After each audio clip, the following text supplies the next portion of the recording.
gelombang bencana yang melanda Sumatera dalam beberapa waktu terakhir, banjir bandang di Padang, longsor di Sibolga, hingga banjir yang melanda sebagian Aceh membuka kembali percakapan yang selalu kita tunda, hubungan manusia dengan alam.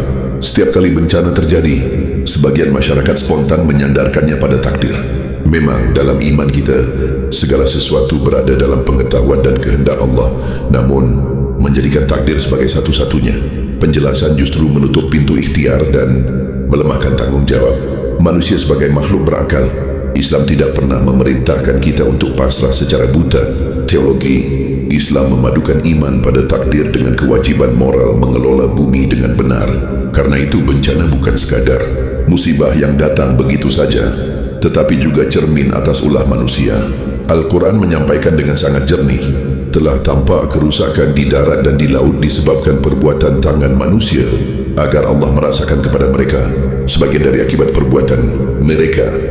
Kisah Rum 41. Ayat ini seolah diturunkan untuk zaman kita, di mana hubungan manusia dan alam semakin timpang. Kerusakan hutan Sumatera adalah contoh nyata. Pembalakan liar berlangsung bertahun-tahun, sungai-sungai kehilangan daerah resapan, dan gunung-gunung dipangkas tanpa jeda. Ketika hujan datang, tanah sudah tak lagi punya kekuatan menahan air. Yang mengalir bukan hanya air, tetapi juga akibat dari kelalaian kita. Dalam perspektif teologi Islam, inilah titik pertemuan antara hukum alam, sunnatullah, dan moralitas manusia. Sunnatullah bekerja dengan konsisten. Hutan yang rusak melahirkan banjir dan longsor. Tugas manusia adalah menjaga keseimbangan itu. Islam meletakkan hubungan manusia dan alam dalam kerangka amanah dan khilafah. Amanah berarti manusia dititipi bumi, bukan memilikinya. Khilafah berarti manusia bertanggung jawab mengelola dan melindungi, bukan mengeksploitasi. Karena itu, tindakan merusak lingkungan bukan sekadar kesalahan ekologis, tetapi juga pelanggaran teologis. Larangan merusak ini ditegaskan dalam berbagai ayat. Allah berfirman, "Dan janganlah kamu membuat kerusakan di muka bumi setelah Allah memperbaikinya." QS Al-A'raf 56. Kerusakan di sini mencakup pembalakan liar, penjarahan sumber daya, hingga tindakan kecil yang merusak keseimbangan alam. Nabi Muhammad SAW juga mengingatkan, siapa saja yang menebang pohon bidara yang bermanfaat bagi manusia tanpa alasan yang benar, Allah akan menjungkirkan kepalanya ke neraka. HR Abu Daud. Hadis ini menunjukkan betapa seriusnya Islam memandang tindakan merusak vegetasi yang memberi manfaat ekologis.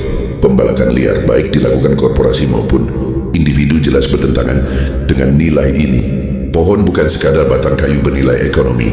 Dalam pandangan Islam, pohon adalah makhluk lain. Allah yang menjalankan fungsi teologis, memberi kehidupan, menstabilkan tanah, menyediakan oksigen, dan menjadi pelindung bagi makhluk lain. Ketika pohon ditebang tanpa aturan, peran teologis itu dihancurkan. Bencana pun menjadi konsekuensi logis dari pelanggaran amanah manusia. Karena itu, membaca bencana Sumatera hanya sebagai takdir membuat kita kehilangan pelajaran moralnya. Takdir tidak meniadakan sebab akibat. Justru sebab akibat adalah bagian dari takdir Allah. Kita tidak bisa menebang hutan, lalu berharap gunung tetap tegak dan sungai tenang. Menyalahkan hujan tanpa menyinggung kerakusan manusia hanya akan melahirkan siklus bencana yang berulang. Teologi lingkungan dalam Islam menuntut kesadaran bahwa menjaga bumi adalah ibadah, menanam pohon adalah amal jariah, mengurangi kerusakan adalah bagian dari keimanan. Bahkan dalam hadis riwayat Ahmad, Nabi menyatakan, jika kiamat sudah dekat dan di tangan salah seorang dari kalian ada bibit pohon, maka tanamlah. Spirit hadis ini mengajarkan bahwa memperbaiki bumi adalah tugas yang tak pernah berhenti bahkan di ambang kiamat. Bencana Sumatera bukan sekadar kabar duka. Ia adalah panggilan untuk kembali membaca ayat-ayat Tuhan, baik yang tertulis maupun yang terbentang di alam.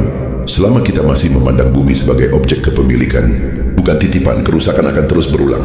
Saatnya menggeser kesadaran dari membebankan semua pada takdir menuju teologi lingkungan yang menuntut kedewasaan moral.